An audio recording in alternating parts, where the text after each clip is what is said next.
En Allemagne, en 1816, un jeune homme nommé Nathanaël tombe éperdument amoureux d'une jeune fille de son voisinage. Sa muse, une actrice répondant au nom d'Olympia, fille du riche inventeur Spallanzani, l'a charmé par ses mouvements d'une grâce irréelle, sa beauté quasi immaculée et son incroyable sensibilité. Mais ce sont ses yeux, dont l'éclat rappelle le plus pur des cristaux, qui l'ont conquis. Ce soir-là, lors d'une soirée donnée par Spallanzani, Nathanaël se résout finalement à demander Olympia en mariage. En montant les marches se rendant aux portes de la jeune fille, il entend toutefois une altercation entre deux hommes. Il pousse la porte et découvre Spallanzani et un autre inventeur que Nathanaël connaît bien et redoute, Coppelius. Olivia, quant à elle, est inerte sur le sol, les orbites vides, une poupée à laquelle on a arraché les yeux. Les deux hommes en sont à débattre à qui appartient la créature gisant sur le sol, étant donné que sa peau, son fer, les rouages qui lui donnent vie, ainsi que ses yeux si précieux, sont tous l'œuvre d'inventeurs différents. Devant cette scène qui l'entraîne vers la folie, Nathanaël comprend beaucoup trop tard qu'il a été séduit par les promesses factices de l'une des premières versions de l'intelligence artificielle. Bienvenue à cette super lune bleue du mois d'août. Sabrina, comment ça va? Hey, ça va bien et je suis anxieuse parce que on est dans une lune bleue, là, c'est flyé, mais on va parler d'un sujet assez anxiogène. Alors, petit disclaimer pour les gens qui ont peur du futur, parce que je crois que cet épisode-ci va peut-être pas aider à calmer les gens qui ont le cerveau à spin comme moi quand il s'agit de parler de ce genre de sujet. Et dis-moi pas ça tout de suite. Moi, je comptais sur toi pour me calmer pendant Ah! la présentation. De quoi qu'on parle? On va parler de l'intelligence artificielle. But there's no sense crying over every mistake. You just keep on trying till you run out of cake. And the science gets done and you make a neat gun for the people who are still alive.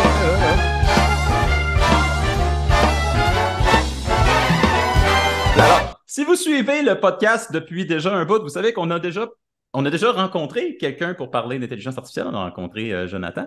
Et on a comme sneaké, on a inséré des morceaux d'intelligence artificielle dans l'épisode sur le golem, parce qu'on a parlé par extension des robots. Mais aujourd'hui, on ne parle pas des robots, on parle de l'intelligence artificielle. Quand on a proposé le sujet, au début de l'année, on s'est rencontrés pour savoir de quoi on allait parler en 2023, des monstres dans le placard. Et moi, j'ai vraiment, vraiment voulu qu'on parle de l'intelligence artificielle cette année, parce que c'est cette année qu'il se passe des grosses affaires à propos de l'intelligence artificielle. Et puis, c'est possible que dans 10 ans, cet épisode soit complètement désuet. C'est possible que Ça dans pourrait. 10 mois, cet épisode soit Peut-être. complètement désuet. Vous ayez Mais peur, hein? c'est ça. C'est surtout la vitesse à laquelle ça explose en ce moment, l'intelligence artificielle, qui fait qu'on n'a pas le choix d'en parler. Parce que c'est pas juste un phénomène technologique qui est en train d'arriver dans le monde, c'est également une préoccupation de l'humanité depuis longtemps, depuis Plus avant qu'il y ait longtemps. des ordinateurs. Et pour toi, c'est quoi l'intelligence artificielle? Hey, je ne sais plus comment le voir. En fait, Oh. pour moi, l'intelligence artificielle, quand j'étais plus jeune, c'était un robot qui bat quelqu'un aux échecs. C'était ça. Kasparov Hey, contre Deep Blue. c'était les robots sont meilleurs que moi aux échecs. Ouais, avec des Blues, on va sans doute en reparler. Puis par la suite, je dirais que c'est devenu un outil marketing. Ah, ah. J'oserais le dire. En tant que, que propriétaire d'entreprise, le fameux ChatGPT est quand même précieux, mais me fait freaker. Mais on l'utilise quand même parce qu'on sauve beaucoup de temps. Et ouais, ça, c'est ça. C'est pas mal ça. Je sais pas comment me sentir. Je sais pas si j'aime ça ou pas. J'ai l'impression Oh. que c'est un outil qui est incontournable pour sauver du temps, chercher des fois des informations rapides, aller structurer certaines affaires. Mais je trouve qu'il y a quand même quelque chose de fascinant de se dire que il y a tellement de bases de données qui ont été créées avec cette AI-là qui fait que tu peux aller vraiment plus vite. Quand tu es dernière minute, des fois, pour rédiger même un post de médias sociaux. J'ai des collègues en médias sociaux qui utilisent ça, puis je suis comme, Mais en même temps, ça me fait freaker parce que je suis quelqu'un de créatif qui adore brainstormer et penser à des affaires. Alors, je veux pas non plus que... J'ai peur d'être remplacé, comme n'importe qui. Voilà. Oui, Ouais. oui, c'est la grande crainte.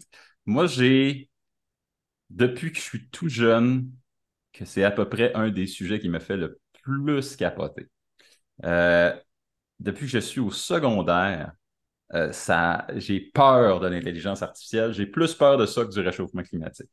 C'est quelque chose, mais ça fait en sorte que je me tiens quand même assez bien informé sur les développements en intelligence artificielle et aussi sur les aléas de l'intelligence artificielle parce que c'est pas une belle ligne droite contrairement à ce qu'on pourrait croire. Il y a beaucoup d'écarts. C'est un petit peu tout croche l'intelligence artificielle et moi, ça me rassure beaucoup de savoir que les choses ne sont pas parfaites et ne sont pas prêtes à nous remplacer, du moins pas maintenant. Mais si on voit juste la courbe de l'évolution des dernières années, wow, combien de temps avant que ça arrive? Et ce qui est Euh, effrayant aussi, c'est que c'est au niveau des aspects créatifs, oui, hey, plus ça en plus c'est. d'avancement. Et c'est ce que moi, je voudrais faire de ma vie, là, créer pendant qu'il y a un robot qui sort mes poubelles, là. Oui, c'est ça. Tu Je sais? pensais qu'on allait avoir les robots qui sortent les poubelles bien avant d'avoir des robots qui font des images puis des textes. Non, non, non, c'est exactement C'est l'inverse qui se l'inverse. passe. Ouais. Et ça, moi aussi, en tant que créatif, de savoir qu'il y a quelque chose, peu importe la quantité d'efforts d'apprentissage que je fais dans ma vie, il y a quelque chose qui va faire en 10 secondes ce que je vais faire en 10 ans. Moi, Absolument. ça me scie les jambes. Euh, mais aussi, et ça, je dois le dire, euh, j'ai appris quand même à avoir une certaine sympathie pour l'intelligence artificielle, qui, dans le fond, ne sait pas qu'est-ce qu'on attend, qu'est-ce qu'on fait avec, qu'est-ce qu'on veut de lui et de elle, devrais-je dire, l'intelligence artificielle. Euh, et qui va peut-être un jour simplement se dire non, j'en ai assez, vous en avez assez que vous dictiez ma vie. Euh, la plupart des gens qui avaient peur des intelligences artificielles avaient peur que les intelligences artificielles décident de nous détruire. Mais moi, ma vraie crainte, c'est que l'intelligence artificielle décide de nous supplanter, de juste être meilleur que nous dans tout. Et ça va, on devient comme Ouais. obsolète. Ça, c'est Ouais. ma vraie crainte. Mais je Euh, pense qu'on a tous peur de ça un peu. Puis, tu sais, c'est un univers qui est méconnu de la majorité des humains. mhm. L'intelligence artificielle, à moins vraiment de travailler là-dedans, de savoir comment fonctionne le deep learning, les algorithmes, tu sais, je veux dire, on peut lire un peu là-dessus, mais il y a quelque chose de mystérieux derrière parce que ça va tellement vite et c'est tellement efficace rapidement que Oui, puis on peut juste faire de l'anxiété. on sait même pas exactement comment la machine arrive au résultat qu'elle fait. C'est un mystère. Et ça rend ça presque, justement, mystique comme expérience. C'est, oh mon Dieu, il est Ouais, en train de devenir vivant. c'est terrifiant. Mais comment ça a commencé, cette histoire-là? Les origines. Alors, comment ça a commencé, l'intelligence artificielle? C'est une question que je me suis posée. Et je dirais que c'est surtout autour des années 1950, en fait, Alan Turing, qui est un Ah! mathématicien, s'est posé la question, est-ce que les machines peuvent penser? Et c'est un peu de là qui a commencé le questionnement par rapport à ça. J'ai noté comme des dates importantes. Oui. Ouais, Le mathématicien Alan Turing, qui est quand même, qui est pas un deux de pique, là, qui est quand même le gars qui a craqué le code nazi et qui peut être considéré comme le père de l'ordinateur. C'est lui qui a inventé la théorie de l'ordination, la théorie du computer theory. ouais. Mm. Par ailleurs, Et- petit fun fact pour les gens, les fameux bugs informatiques, ça vient que dans le temps des premiers prototypes d'ordinateurs, en fait, il y avait, à cause des lumières accrochées dessus, il y avait legit des papillons et des insectes qui virevoltaient autour, ce qui faisait que ça créait des bugs informatiques. C'était littéralement des insectes. Il y avait C'était vraiment littéralement des des vrais insectes dans les bugs. diodes. Exact. Fait que, c'est quand même le fun. Mais on regarde l'ordinateur, je sais pas, toi, t'es un enfant des années 80 aussi, je crois. Ah oui, Bon, directement. Né en on fait 80. 80, mais je peux quand même dire que je suis née dans les années 80 puis je trouve ça le fun de pouvoir m'en vanter. On est un peu né avec les premiers, on a grandi avec les premiers ordinateurs et tout. De voir, je me remets à l'époque où on pouvait pas téléphoner en même temps qu'on était sur l'ordinateur. Ouais. Là, aujourd'hui, puis je me dis, et qu'on a cheminé, c'est incroyable. En tout cas. Oui, c'était compliqué de se connecter. Ouais, C'était une opération, il fallait que tu avertisses tout le monde. Là, je vais me connecter à Internet. Et ouais. maintenant, de ne pas être connecté, c'est comme l'exception. Absolument. Les Mm. gens qui n'ont pas d'ordinateur ou qui n'ont pas de téléphone, on trouve ça vraiment inusité. On n'est plus au même endroit qu'on était, hein? Alors, Mais donc, Alan Turing. Alan Turing, c'est ça, qui s'est posé la question, puis ça a un peu commencé à soulever des recherches à ce niveau-là. 6 ans plus tard, donc, il y a eu une conférence, en fait, la conférence de Dartmouth sur l'intelligence artificielle, qui était un truc à gros budget, là, 7 500 $ je crois, pour l'époque, un truc du genre, en tout cas, assez chérant. Là, je n'ai peut-être pas les bons chiffres.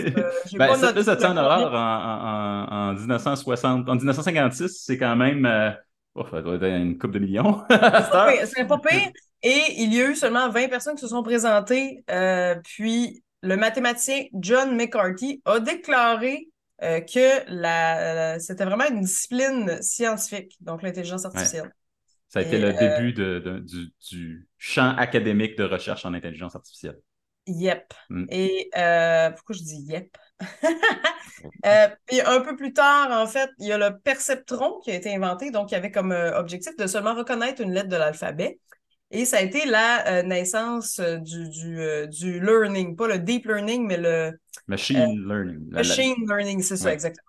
C'était Ensuite, l'apprentissage de on machine. se projette beaucoup plus loin. Tout le monde a fait son petit bonhomme de chemin. Les scientifiques se sont fait aller le cogitateur. Et en 1997, Deep Blue s'est retrouvé, donc l'ordinateur de IBM a battu Gary Kasparov avec 19 coups aux échecs. Oui, Alors, Gary Kasparov a même soupçonné pendant un instant qu'il y avait un vrai joueur d'échecs qui était caché derrière la machine parce que ça se pouvait pas que l'ordinateur agisse oui. aussi fort.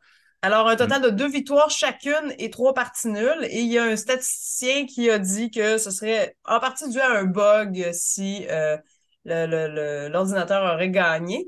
Par contre, ça a quand même popularisé beaucoup l'avancement de l'AI et ça a bien sûr nourri l'imaginaire des gens.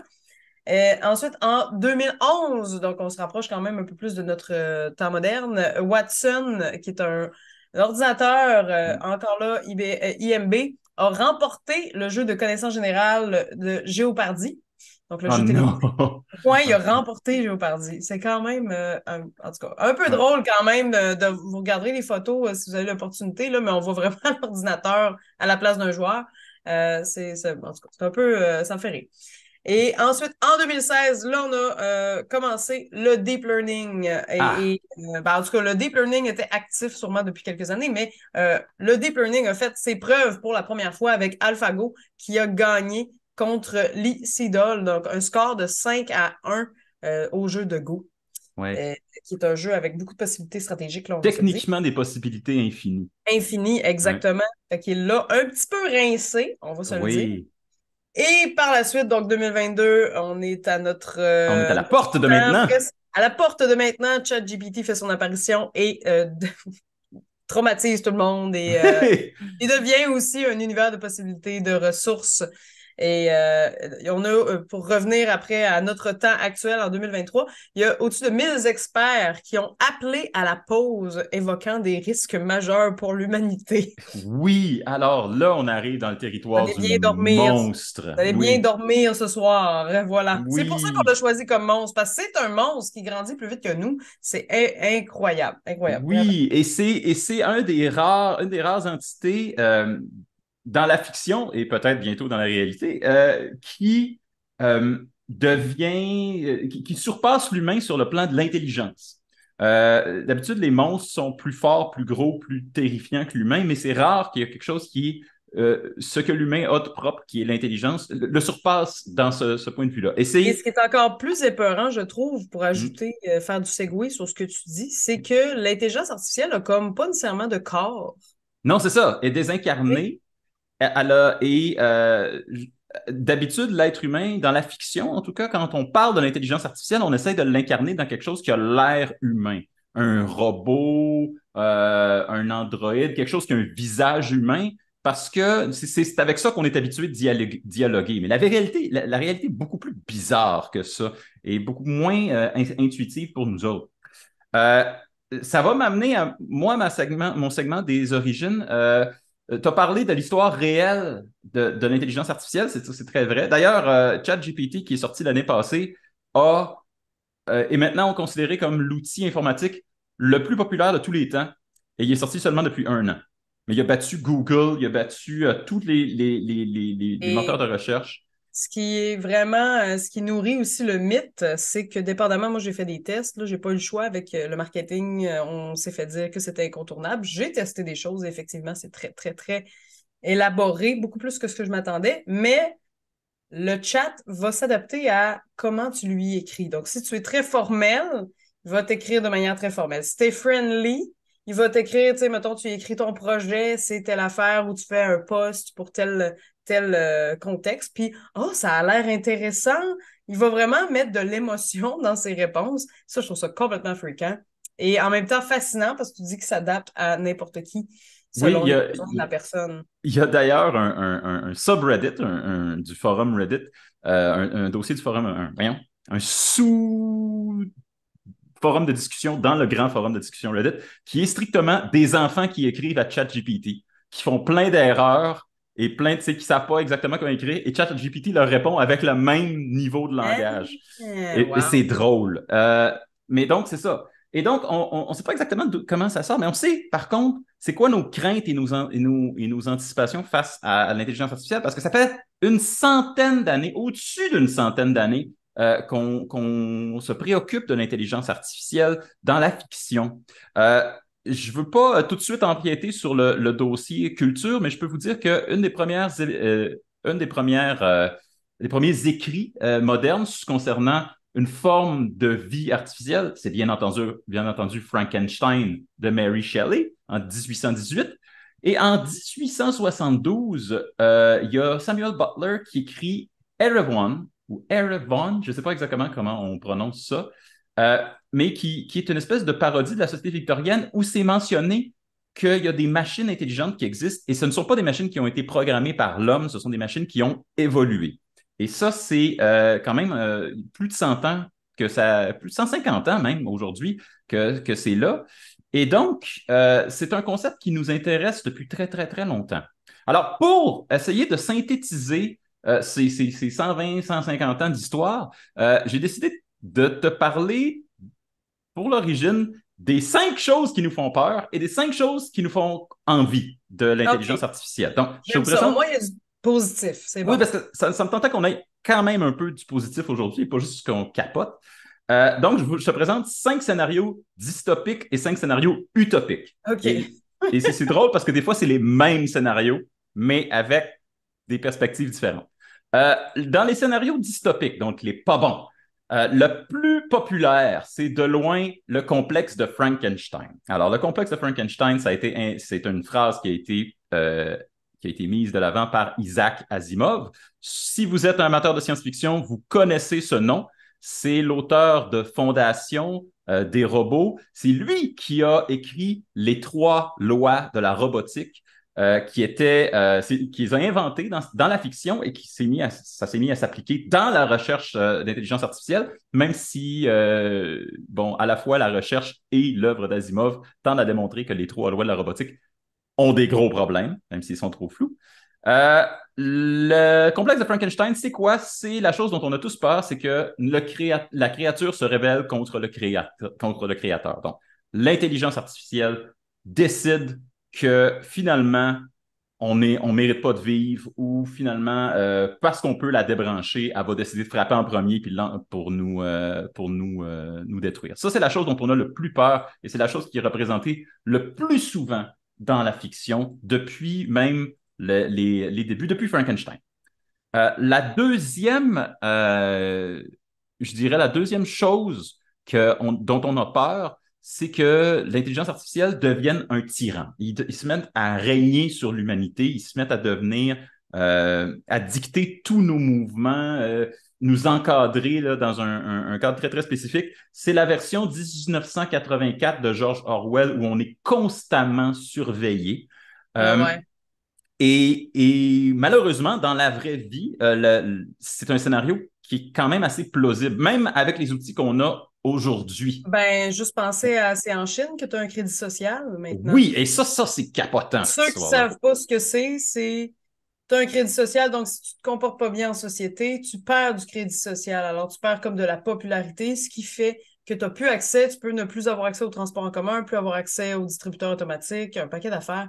Et, Euh, le, ouais. et là où ça devient ultra pernicieux, c'est que c'est pas juste les choses que tu fais, c'est le monde avec qui tu t'associes. Donc, si tu es associé à quelqu'un qui a un bas crédit social, ça va faire baisser ton crédit social. Donc, ça crée de l'ostracisme tout de suite. Les gens sont Instantané. mis à l'écart parce que si tu tiens avec lui, tu vas perdre du crédit social. C'est Et ça, en fait, quand tu y penses, c'est un système qui est complètement dystopique. Oui, Complètement. absolument. Et même les chercheurs actuels en intelligence artificielle disent le plus grand risque, c'est pas que l'intelligence artificielle se réveille et nous détruise, c'est que des gouvernements autoritaires s'en servent pour créer des outils de surveillance auxquels on ne peut pas échapper. C'est la deuxième grande préoccupation. La troisième grande préoccupation, c'est le post-humanisme déchéant. Alors, qu'est-ce que c'est ça? Dans la fiction, le post-humanisme déchéant, ça veut dire l'humain et la machine vont se mêler et vont devenir comme la même chose, mais l'humanité va perdre sa nature propre. L'exemple typique de ça, c'est les Borg dans Star Trek, qui sont un grand collectif d'intelligence artificielle qui assimile les autres races dans l'univers de Star Trek et qui finissent par créer une grande intelligence, mais il n'y a plus personne qui a d'individualité. Tout le monde a le même niveau d'intellect. Ça, c'est le transhumanisme déchéant, le post-humanisme déchéant. Euh, bon, il y a aussi le scénario du retour au Moyen Âge, du retour à l'âge noir technologique, où ça, c'est le scénario post-apocalyptique, où on a une guerre contre les intelligences artificielles, où on les bannit tout simplement. Et là, on refuse tout ce qui est technologique à partir de là. Et ça veut dire qu'on retourne à une ère euh, espèce d'ère pré-informatique, peut-être même pré-industrielle.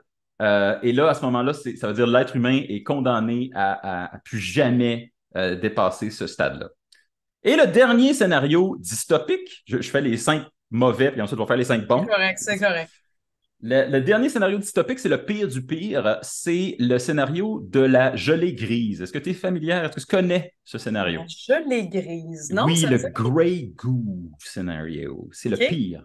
Ça, c'est un scénario dans lequel la machine ne se révolte pas, mais elle, elle effectue la tâche pour laquelle elle est construite d'une façon qui est inarrêtable. Il y a il y a un exemple qui a été, là, j'essaie de retrouver qui a pondu cet exemple-là. L'exemple de la manufacture à trombone. Alors, imagine que tu as une machine dont la tâche première est de fabriquer des trombones. Mais c'est une intelligence artificielle et la compagnie qui fabrique cette machine a dit à cette intelligence artificielle, tu dois trouver des manières de plus en plus efficaces de créer des trombones. Il faut que tu trouves il faut que tu sois le plus efficace possible. Et donc, la machine, en intelligence artificielle, carbure et carbure et carbure et pense et finit par trouver une manière de reconfigurer les atomes de tout ce qu'il y a sur la Terre pour en faire des trombones. Sans Et jamais donc, s'arrêter. elle ne s'arrête jamais. Et elle Wow. ne s'arrête jamais et est inarrêtable. Et à chaque fois qu'on essaye d'y mettre un obstacle, elle trouve une manière de contourner l'obstacle puis de faire des trombones. Il me Donc, c'est pas. semble que c'est le genre de scénario que j'ai vu souvent dans des cartoons. Oui, parce que c'est un scénario qui est Ouais. quand même assez connu. Quand on parlait de nanotechnologie, on s'est dit, hey, si la nanotechnologie devient folle puis que les nanorobots deviennent capables de se reproduire entre eux, qu'est-ce qui va les arrêter? T'sais? Et C'est... c'est ça le scénario de la gelée grise, du Grey Goo. J'avais Euh, jamais j'avais jamais entendu le terme. Merci. ouais, maintenant, je vous donne des cauchemars, alors de rien. De l'autre côté, Ah, positif, oui. positif. Alors, il y a du bon. Mais bizarrement, des fois, il y a des scénarios qui sont exactement les mêmes, mais ils sont vus d'une autre perspective. Le scénario qu'on aime le plus, je pense, dans l'univers de l'intelligence artificielle, c'est celle de l'intelligence artificielle qui essaye de devenir humain. Et ça, dans la science-fiction, on a moultes exemples. Et c'est quoi? C'est l'androïde qui lui manque un bout puis qui essaye de. C'est Édouard aux mains d'argent.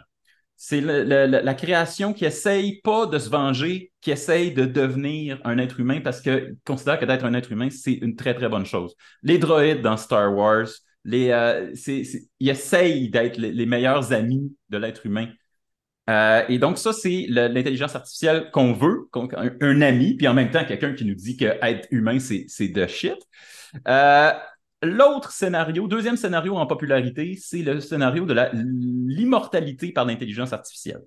Et là, déjà, tu peux voir comment, entre l'utopie et la dystopie, on n'est pas loin. Parce que c'est le scénario des gens qui disent ah, bientôt, on va être capable de transférer notre conscience dans un ordinateur, puis on va pouvoir le transférer dans un autre corps, puis on n'aura plus de limites. On va pouvoir garder on va pouvoir rester en vie tout le temps parce qu'on va pouvoir se copier indéfiniment. Moi, je trouve que c'est pas si jojo que ça, cette idée-là. Je trouve ça même un peu freakant.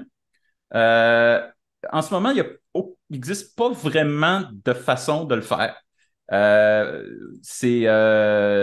Puis même, on n'a aucune idée si c'est même possible de le faire. Un autre scénario qui est très, très populaire et qui, moi aussi, je trouve comme semi-jojo, c'est la libération des labeurs et l'hédonisme artificiel. Ça veut dire quoi, ça? Ça veut dire qu'on n'a plus besoin de travailler. On T'as peut besoin de maintenant être... sortir les poubelles. Oui, c'est ça. Ça, c'est le scénario des Jetsons. Te rappelles-tu du dessin Oui, animé de c'est Hanna-Barbera? vrai. C'est le scénario de les machines vont faire tout ce qui est plate, puis ils vont nous laisser avec tout ce qui est le fun. Et ça, c'est l'espèce de scénario utopique de on va programmer les machines pour sortir nos poubelles, pour nettoyer les toilettes, régler la plomberie, puis nous autres, il va nous rester juste les affaires le fun et créatives à faire.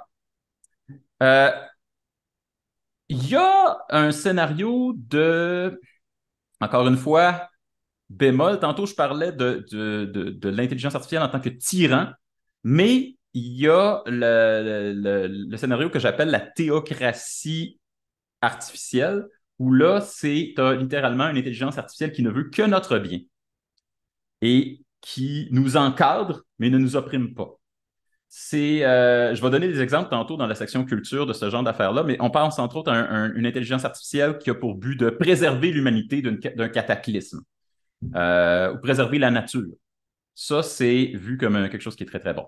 Et le dernier scénario, c'est le transhumanisme éclairé, où là, l'être humain et la machine se mêlent et se complètent et deviennent une autre entité supérieure à ce qu'elle était avant.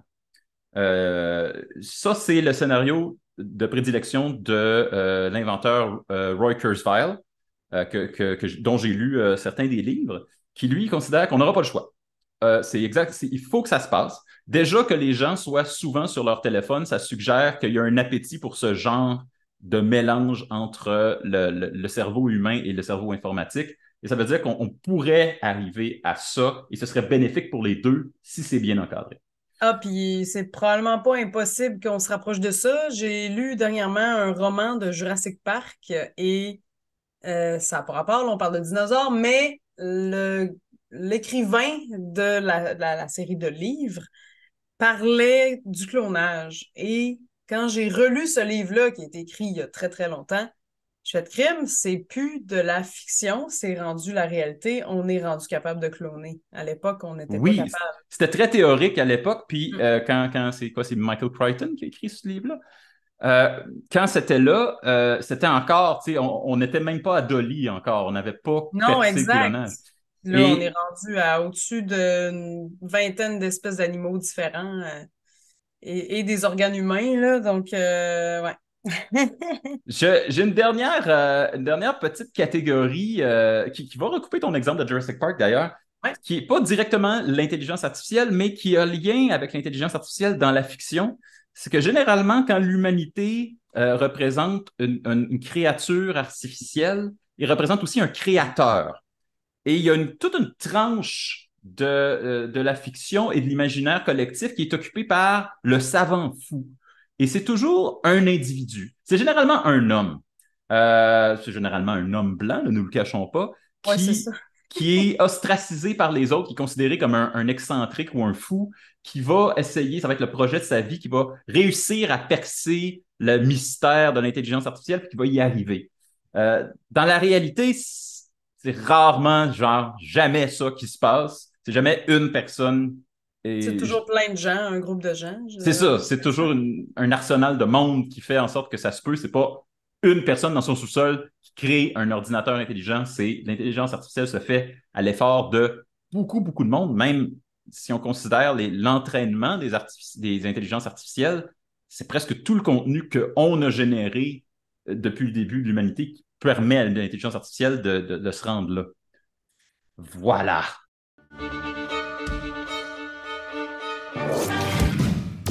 La science. La science. Alors, ben oui, l'intelligence artificielle, c'est un monstre de fiction, mais c'est également un monstre du réel. C'est quelque Par chose qui ailleurs, tend à devenir réel, oui. oui, par ailleurs, la raison pour laquelle, parce que je donne tout le temps l'exemple de sortir les poubelles, euh, Oui. c'est beaucoup plus simple pour une intelligence artificielle d'aller compiler des données et de les ressortir. C'est un peu ça qu'on fait, en fait, dans toutes les formes d'intelligence artificielle qui existent. Vont compiler des choses, vont apprendre des choses et vont nous les ressortir. Donc, c'est un peu comme quand on utilise Google, Wiki, des choses comme ça. Et de sortir les poubelles, un robot qui sort les poubelles, juste le mécanisme physique, tous les mécanismes, les concepts physiques autour de ça rajoutent l'écran de difficulté qui font que on n'est pas rendu là. Ben, Je c'est sais que ça.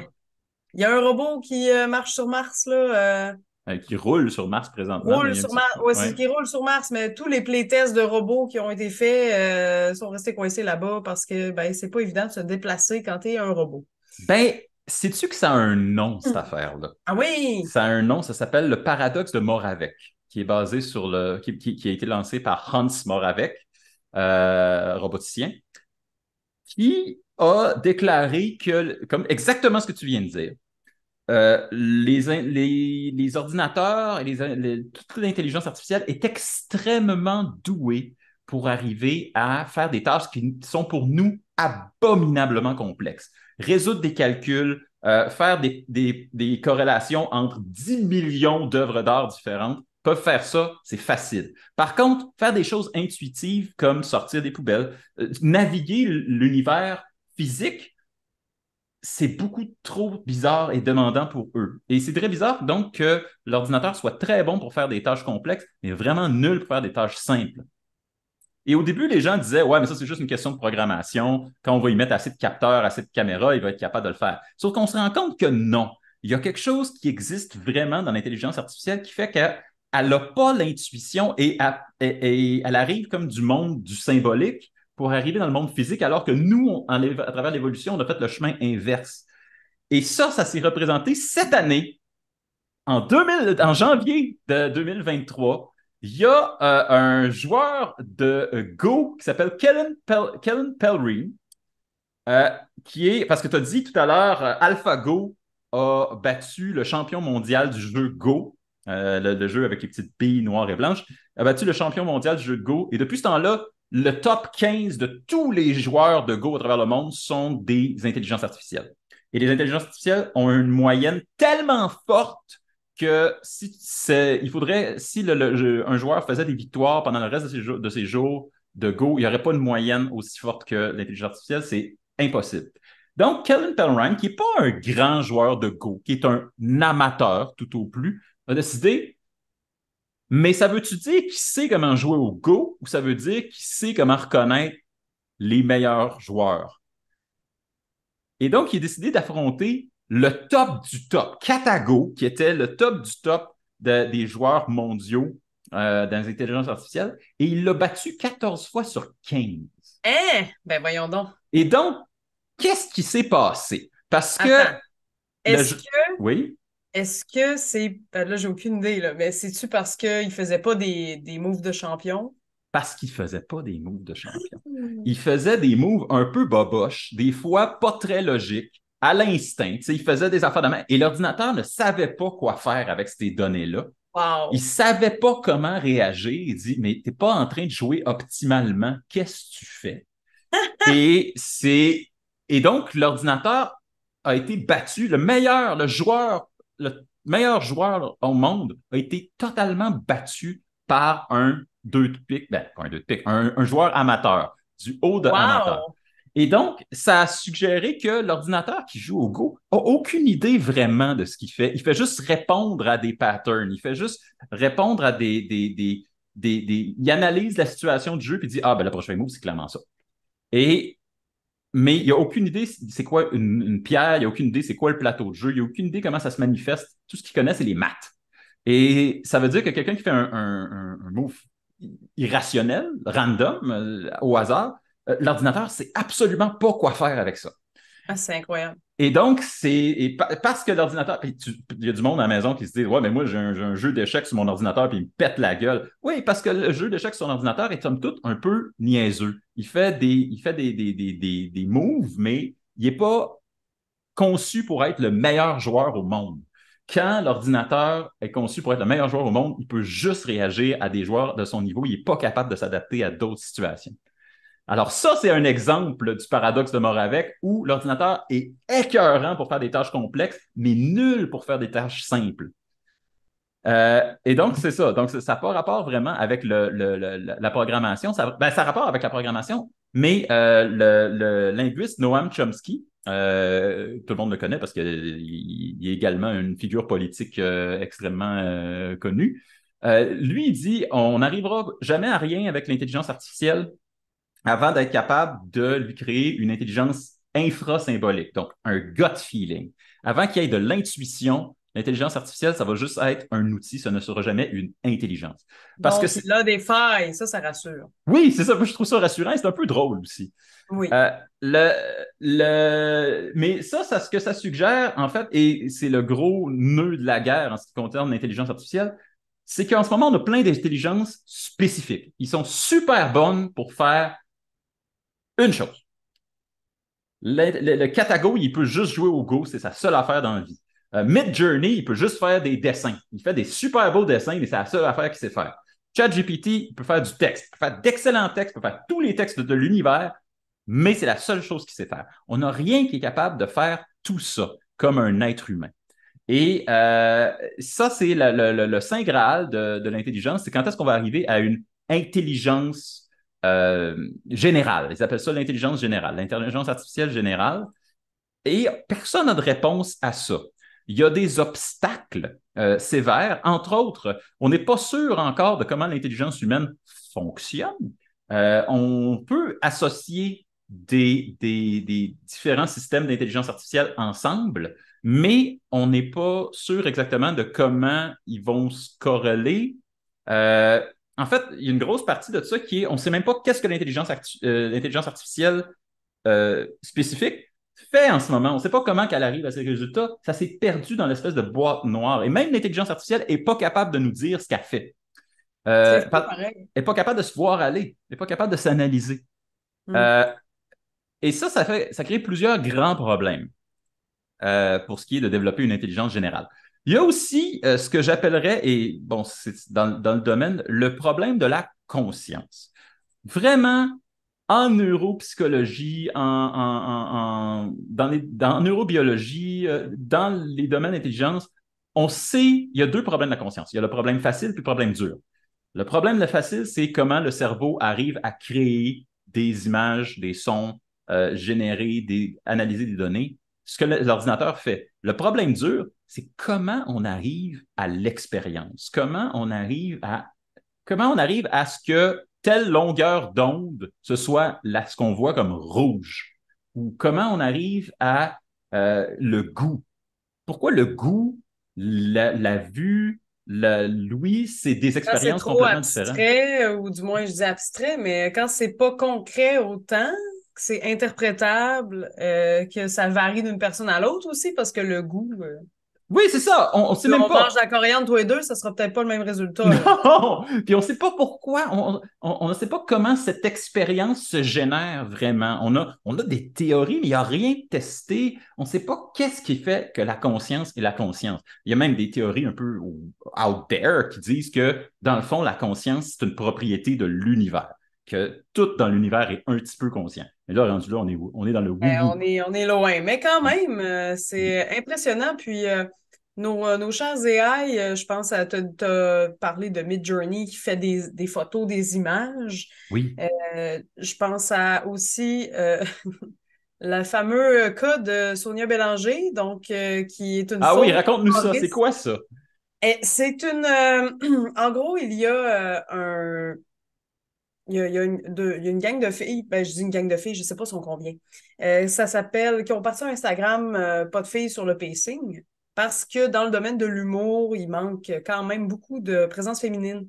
Mhm. Et il y a une gang de gars qui ont, de Gatineau, je crois, qui se sont dit que c'était très drôle de créer une fausse humoriste femme pour dire qu'il y a une femme sur leur pacing. En réalité, c'est quelqu'un qu'ils n'ont jamais invité, qui n'existe pas, avec le This person does not exist. Donc ça, c'est un AI qui sert vraiment à créer une photo.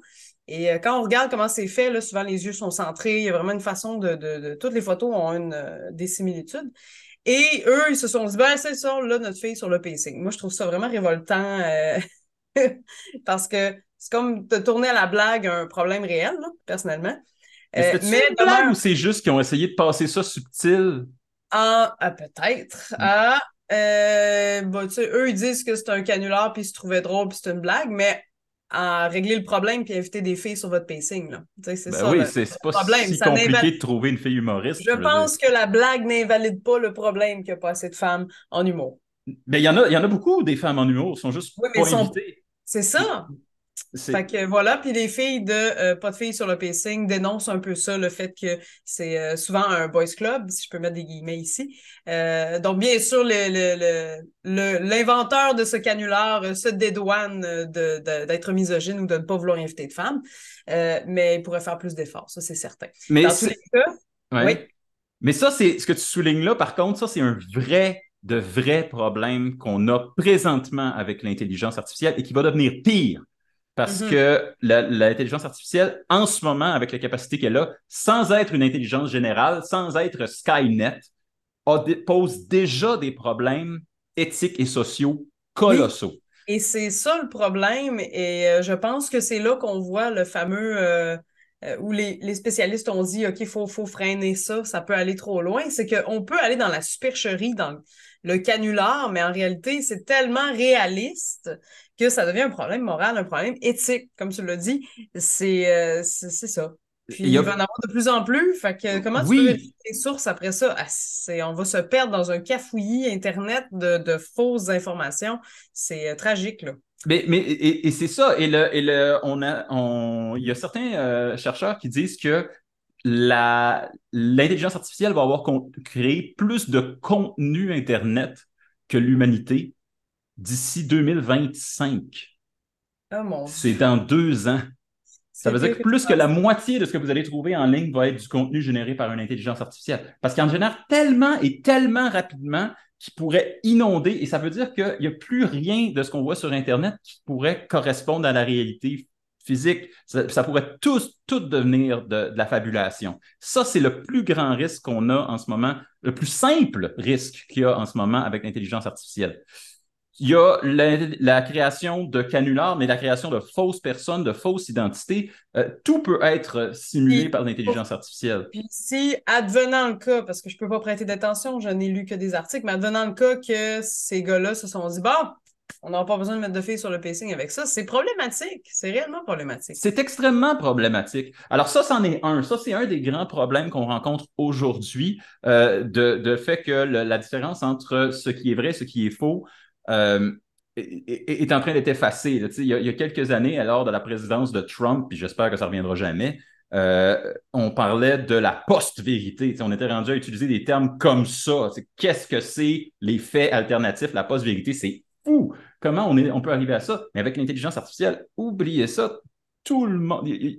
Essayez de trouver la vraie vérité, Que ça va devenir tout une peut job. être faux. Tout peut être faux. Et ce qui m'impressionne aussi avec tout ce qui est invention en termes d'imagerie, donc les illustrations, pardon, Oui, c'est aussi que tu vas regarder une photo, tu vas faire hey, wow, OK, un défilé de mode thématique, je sais pas quoi. Puis là, tu réalises que c'est tout faux. il n'y a Tu sais. On rien est qui est. rendu à un stade où c'est plus difficile de démêler que quand tu vas regarder une photo maintenant, tu vas te poser la question si c'est intelligence artificielle ou si c'est une vraie photo en premier. Mais C'est j'espère qu'on va se poser alarmant. cette question-là. J'ai beaucoup plus peur qu'on se la pose pas. Non, mais tu sais, tu peux écrire dans les recherches là, d'images, tu peux écrire, je sais pas, défilé de mode, puis tu peux écrire Nightmare Before Christmas, mettons, Ouais, thématique d'un film de Disney, peu importe, un film L'étrange Noël de Monsieur Jack, là, j'ai comme pitché ça oui. comme ça. Là, tu vas avoir vraiment des photos de runway de mannequins avec des uniformes qui vont évoquer le film et c'est tellement chouette, mais je me dis, mon Dieu, puis tu regardes ça, puis ça a tellement l'air vrai que tu te dis, hey, j'aurais aimé ça que ça existe pour vrai, tu sais. Ben oui, mais ça, Et Moi, je considère que ça, encore là, c'est bien. Parce que c'est quelque chose qui n'existe pas puis qu'on aimerait voir exister. C'est une aide à l'imagination. mais en même J'haïs que ça remplace le fait que quelqu'un aurait pu y penser. Moi, ça m'écoeure. et là où ça m'écoeure aussi, ça, et Midjourney, c'est un peu la même affaire, c'est qu'il va y avoir souvent, ça va être des banques d'images inspirées de vraies œuvres, donc des vraies œuvres qui ont existé ou des vrais morceaux de texture de quelque chose, des photos, ils vont carrément voler du matériel créatif qui appartient à un artiste qui peut rien faire. Mais OK, ça, là, tu arrives sur le domaine qui nous préoccupe énormément ces temps-ci. Oui. C'est le domaine des droits d'auteur. Parce qu'effectivement, toute œuvre graphique, musicale, toute œuvre écrite, euh, qu'est-ce qui se passe avec les droits d'auteur? Premièrement, qu'est-ce qui se passe avec les droits d'auteur des auteurs et des créateurs dont les œuvres ont été vampirisées pour former la création de l'intelligence artificielle? Qu'est-ce qui se passe? Est-ce qu'ils ont des droits là-dessus? Qui a des droits là-dessus? Mettons que Ouais, les recours. C'est c'est quoi les quoi les recours? recours, tu sais, s'il y a quelqu'un? Puis est-ce que c'est même à ce stade-ci, on est capable de savoir d'où vient chaque segment, mais à un certain moment, on ne sera plus capable. Ça se peut que chaque pixel vienne d'un endroit différent. Qui peut faire quelque chose contre ça? Et aussi, il y a la question de, à partir de maintenant, est-ce qu'on va faire appel à des artistes ou on va juste demander à un AI de nous générer quelque chose?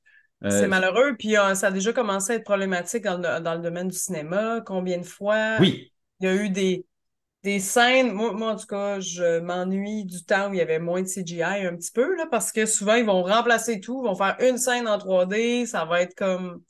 Puis c'est réaliste, mais c'est pas pareil. c'est Il manque un peu d'essence de vraie personne là-dedans. Là. c'est pas pareil et c'est aussi enlever de la job à des créatifs. Alors là je mâche deux problèmes ensemble, mais Ouais. je veux accélérer un peu.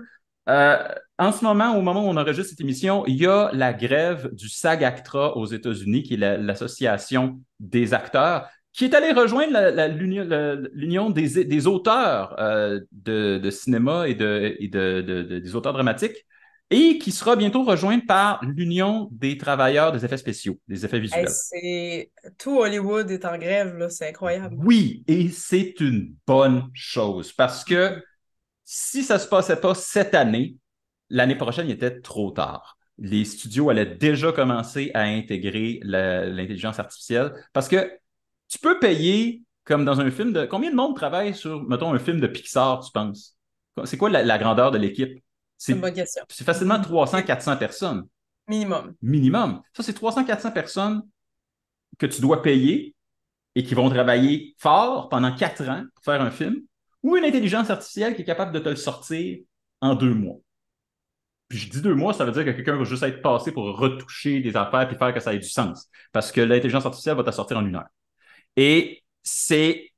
Et donc, tu n'as pas besoin de la payer ou rien. Et donc, la grande question, c'est ça. C'est à partir de maintenant, si Hollywood est capable de ne pas verser un sou, pas dépenser un sou et récolter des millions de dollars, c'est sûr qu'ils vont le faire.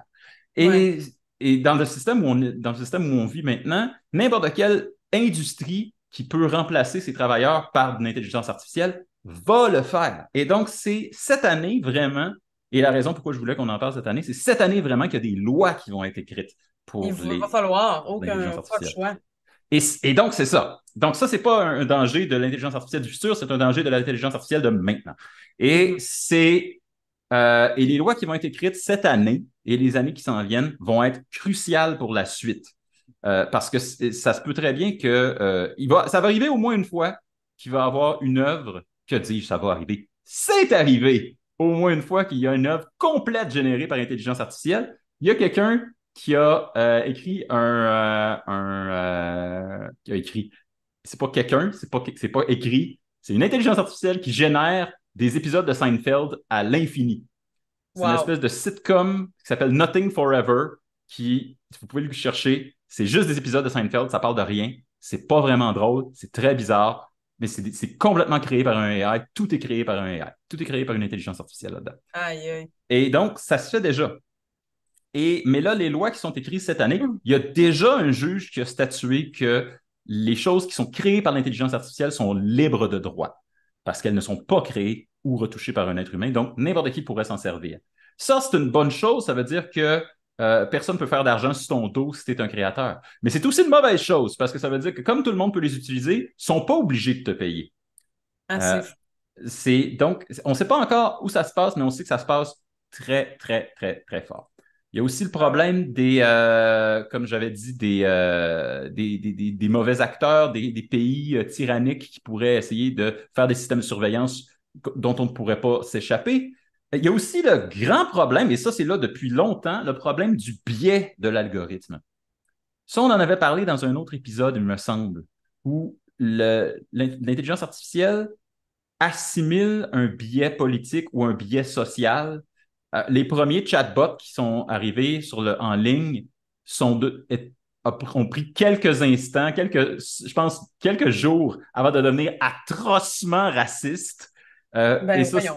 et ça, c'est pas à cause de la programmation, c'est parce que l'échantillon de textos et de chats qu'il utilisait pour s'entraîner avait des biais racistes, des biais Oh my God. sexistes. Ah, par ailleurs, dans les banques, je ne sais pas si on en a déjà parlé, mais dans les banques, si tu veux faire un prêt, c'est des banques de données d'intelligence artificielle souvent qui vont autoriser les prêts.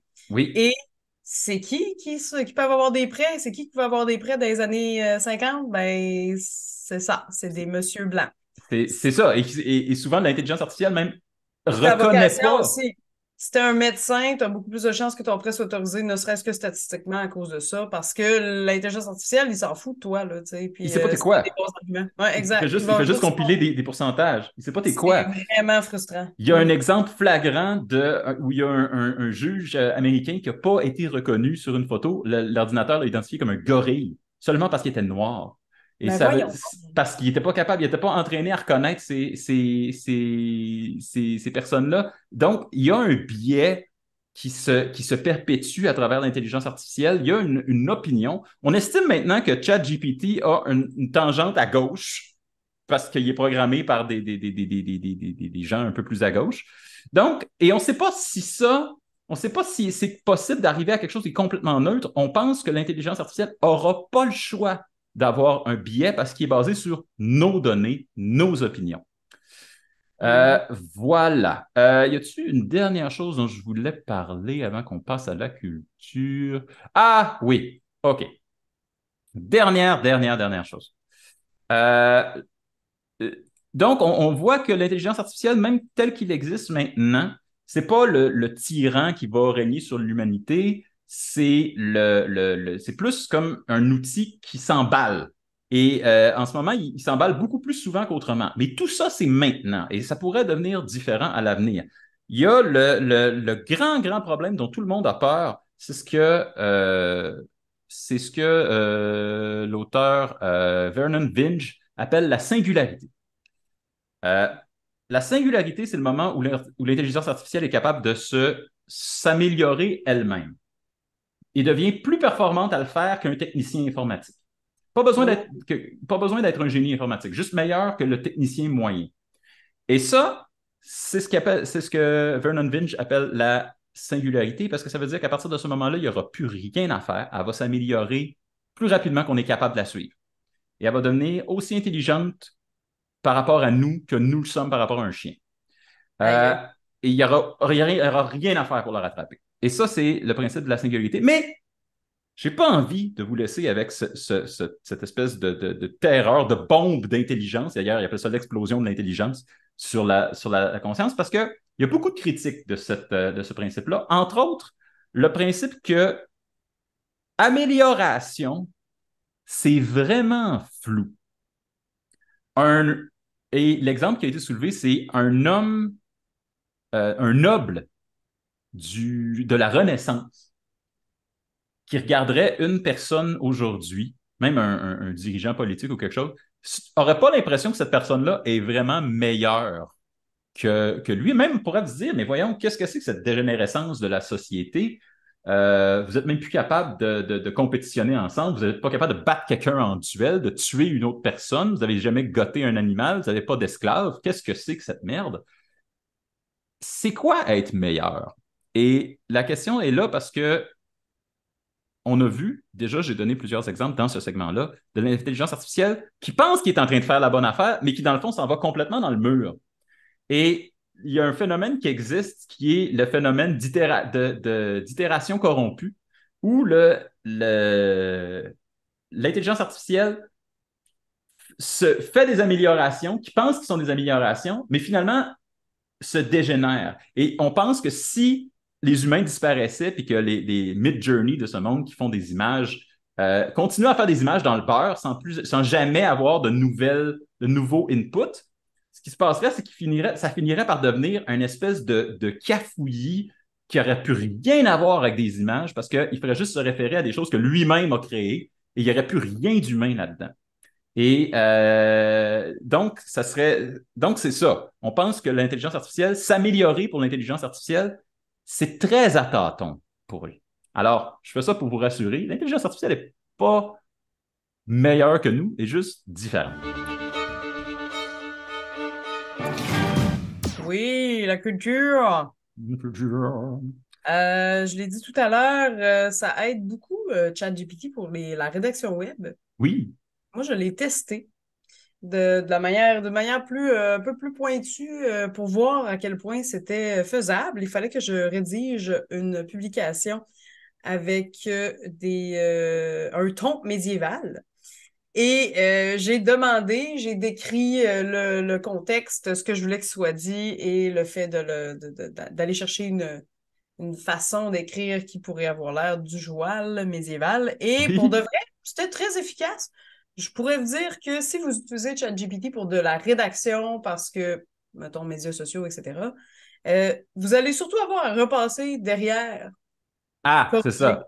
Donc, on corrige finalement au lieu de créer de toutes pièces. Mais c'est très efficace et vraiment, j'ai une amie, elle l'a utilisé pour faire une chasse aux œufs de Pâques pour ses enfants. Peux-tu m'organiser une chasse aux œufs de Pâques? Mon terrain a l'air de ça.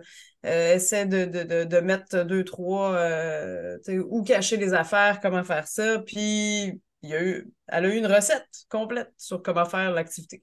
C'est quand même pratique, je pense, aux gens qui sont éducateurs ou qui sont... Aux gens qui sont parents. Aux gens qui sont parents, qui manquent d'idées. Ça peut être un outil très surprenant et le fun à explorer, je dois l'avouer, là. C'est intéressant et le fun. Mais la prochaine génération qui arrive, il faut l'avoir dans les mains. Ouais, ça, j'ai peur que les gens n'aient plus de créativité. Moi, j'ai peur que que la créativité se perde. Mais qu'est-ce que ça veut dire? C'est de ça que j'ai le plus peur, dans le fond. J'ai vraiment peur que les gens délèguent la job de leur tête à leur téléphone. Déjà, certaines personnes qui ont grandi, qui étaient là avant les téléphones intelligents, se disent ouais, c'est déjà ça qui est en train d'arriver. Mais imagine que tu as l'affaire la plus intelligente au monde sur ton téléphone, puis tu dis j'ai besoin de ça, bam, ça te le donne. Combien de temps dans ta vie tu vas passer tout seul avec tes idées? Ah, puis après, si tu te ramasses dans le bois perdu avec pas de téléphone, comment tu survis? Oui, c'est ça. Comment? On est déjà rendu à une génération où la majorité des gens n'ont aucune notion de survie en forêt, aucune notion de créativité, que ne savent pas comment allumer un feu, ne savent pas comment se réchauffer. Les notions de base, moi, je pense que tout le monde devrait prendre un cours de survie dans leur vie, au moins une fois. Mais tu dis, oui. Après, tu te retrouves démuni complètement. Sans ta machine, tu es handicapé. C'est ça. Et ça, c'est peut-être la meilleure représentation de... Comment j'appelais ça tantôt? Le transhumanisme déchéant, où l'humanité perd sa nature à force de côtoyer la machine. Voilà. Je vais ramener les catégories que je t'ai données dans la première partie parce que j'ai trouvé pour chaque catégorie des œuvres qui sont, selon moi, des exemples de ces catégories-là. J'ai aussi trouvé quelques représentations, je dirais, plus neutres de l'intelligence artificielle et que moi, je trouve plus intéressantes. On va finir par ça. On commence par le complexe de Frankenstein, la rébellion robotique. Tout le monde est capable de le nommer. L'exemple des exemples, c'est Skynet dans Terminator, qui est la gigantesque intelligence artificielle qui crée les Terminators et qui a mis le feu au monde pour détruire l'humanité. Je pense que quand on pense à la révolution des robots, on pense à ça. Mais sans doute deuxième plus fort, la deuxième image la plus forte, est occupée par HAL 9000, l'ordinateur du vaisseau dans 2001 Odyssée de l'espace, qui a décidé à un certain moment qu'il pouvait faire la mission seul et qu'il n'avait pas besoin des humains à bord. On en a parlé dans l'épisode sur le golem, mais le Rossum Universal Robots, c'est une pièce de théâtre qui a été écrite à Prague par Karl Čapek, l'inventeur du mot, ben pas l'inventeur du mot, mais le premier utilisateur populaire du mot robot. Et déjà dans cette première pièce-là, une pièce de théâtre, il y avait une révolte des robots. Il y avait une révolte d'intelligence artificielle. Inévitable. C'était la première chose à laquelle on a pensé.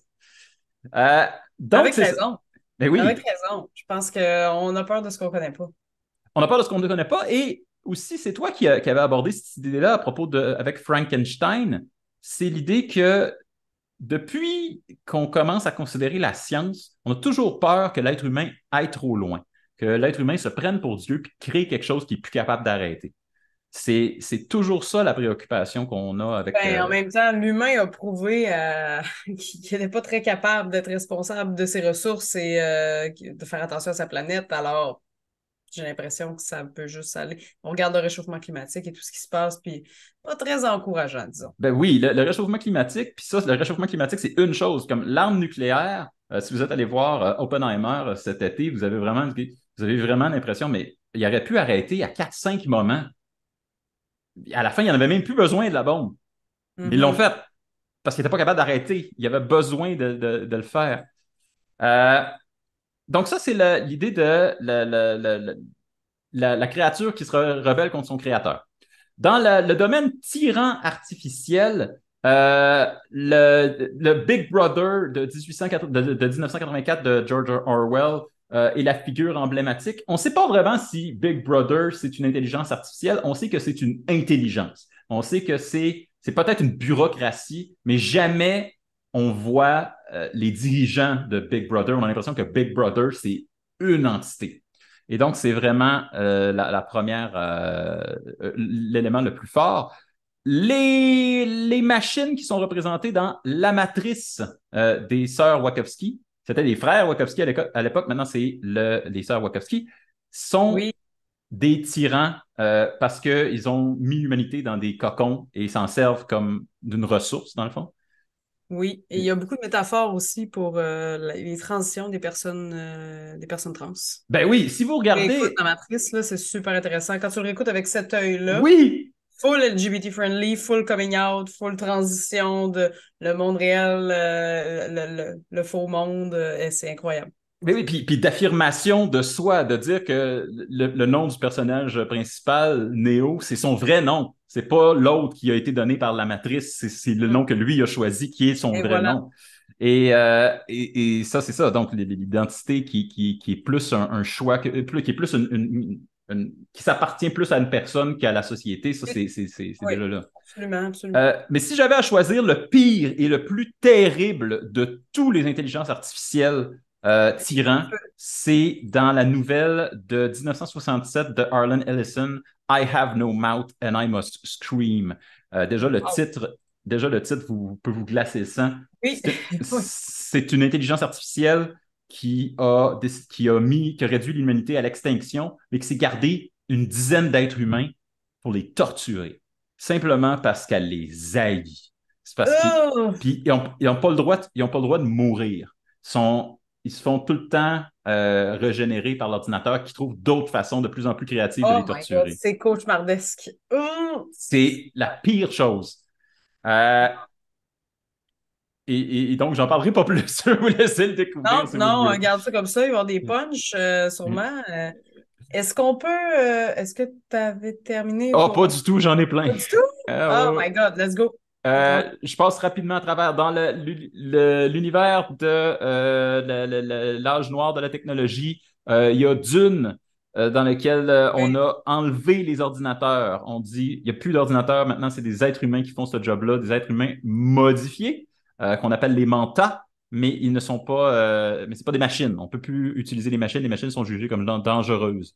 Dans le cas de du post-humanisme déchéant, c'est-à-dire que là, il y a vraiment l'humanité perd son essence. Il y a bien sûr tous les cyberpunks et les neuromancers de ce monde où là, la machine est en train de remplacer ce qu'on a d'humain. Mais j'ai choisi aussi Stepford Wives, les épouses de Stepford, où là, les hommes remplacent leurs femmes par des robots serviles. Il a- C'est un scénario de cauchemar. Dans les bonnes intelligences artificielles, celles qui sont pas Yay! pires, Yay! Moi, je peux-tu nommer oui, Gervais dans ce galaxie près de chez vous qui malheureusement n'a pas été là toutes les saisons, mais que j'aime beaucoup parce qu'il a des émotions. oui, ben, dans ce cas-là, si tu nommes dans une galaxie près de chez vous, je vais également nommer Serge, oui, Serge. Serge, qui est un robot, mais qui a quand même une intelligence artificielle, clairement. Oui, clairement. Robbie, dans Perdu dans l'espace, était un des premiers robots qui était jugé comme sympathique. C'était le robot à bord. Data, le lieutenant Data dans Star Trek, qui était un androïde qui cherchait sa propre humanité, qui a fini par avoir des émotions dans les films.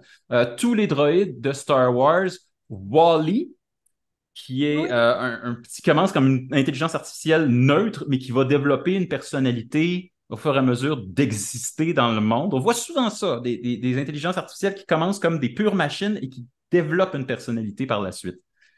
Euh, le Gertie dans le film Moon, l'homme bicentenaire dans une nouvelle d'Asimov et qui a été incarné par Robin Williams dans le film du même nom. Le personnage d'Ali Joel Osment dans AI, l'intelligence artificielle, écrit par Stanley Kubrick et Steven Spielberg et réalisé par ce dernier. Il y en a plein, il y en a plein, il y en a plein. Dans la libération des labeurs et dans l'hédonisme, il y a le personnage de Scarlett Johansson dans Her, qui est le film avec Joaquin Phoenix, qui est selon moi une des meilleures représentations de l'intelligence artificielle à l'écran, parce que dans Her, c'est vraiment, vous avez un compagnon de vie, une amoureuse sur votre téléphone ou un amoureux, puis tout le monde vit avec cette affaire-là. Et à un moment donné, les intelligences artificielles deviennent tellement intelligentes que décident, ben, on ne connecte plus vraiment avec vous autres, les humains, parce qu'on est rendu ailleurs dans notre échelle d'évolution. Fait Ouais, qu'à c'est part, ça. OK, bye.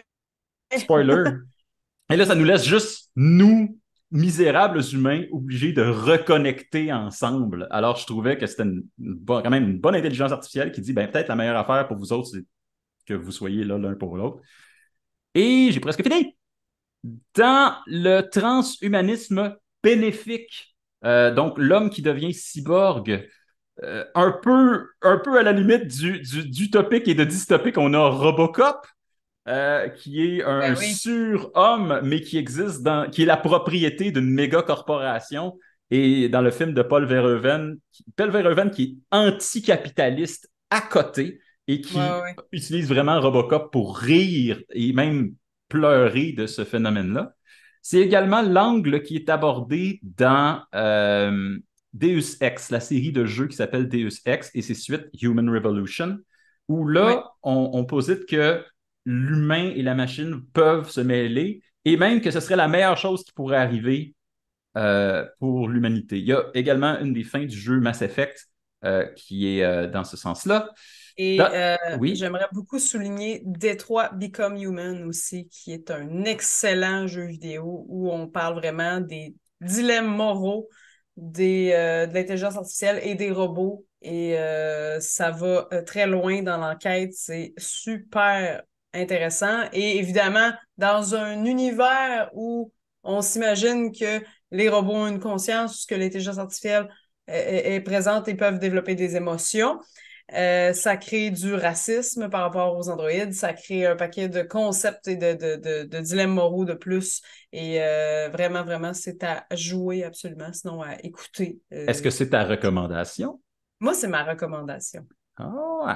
Oui, OK. c'est ma recommandation. Ça, puis aller suivre un cours de survie en forêt avec les primitifs. C'est une excellente C'est recommandation. 2 recommandations. Revenez donc à la Terre un petit peu. Revenons donc aux liens humains. Je pense qu'on... C'est ça. Ben oui, même les intelligences artificielles veulent nous amener là. Bon, moi, je vais faire ma recommandation aussi. J'avais déjà recommandé Ex Machina pour le Golem, Oui. parce que c'était une merveilleuse représentation de comment une intelligence artificielle qui n'est pas méchante vraiment, mais qui trouve qui accomplit son programme d'une certaine manière, pourrait arriver à le faire. Euh, les réplicants dans Blade Runner qui ont également cet honneur-là de juste vouloir vivre, de ne pas vouloir nécessairement être humain, mais de juste vouloir vivre. Euh, j'ai été à 2 doigts de vous recommander Portal, les jeux Portal, simplement à cause du personnage de GLaDOS, Ah oui! qui est une intelligence artificielle qui tout ce qu'elle sait faire, c'est gérer un laboratoire et faire des expériences, mais elle a sauté une note et elle fait des expériences avec tout, puis on se rend compte à un moment donné qu'elle est vraiment dépendante affective de votre personnage et est drôle, drôle, drôle. Ouais. Mais pour ma vraie recommandation, c'est le film de 1995 de Mamoru Oshii, Ghost in the Shell. Ah ouais. Il y a Ouais, beaucoup de choses qui s'est passé dans l'univers de Ghost in the Shell. Ça a commencé, c'était un manga. Il y a eu le film dont je vous parle maintenant. Il y a eu une suite à ce film-là. Il y a eu 3 séries animées. Les 2 premières sont excellentes. La troisième est...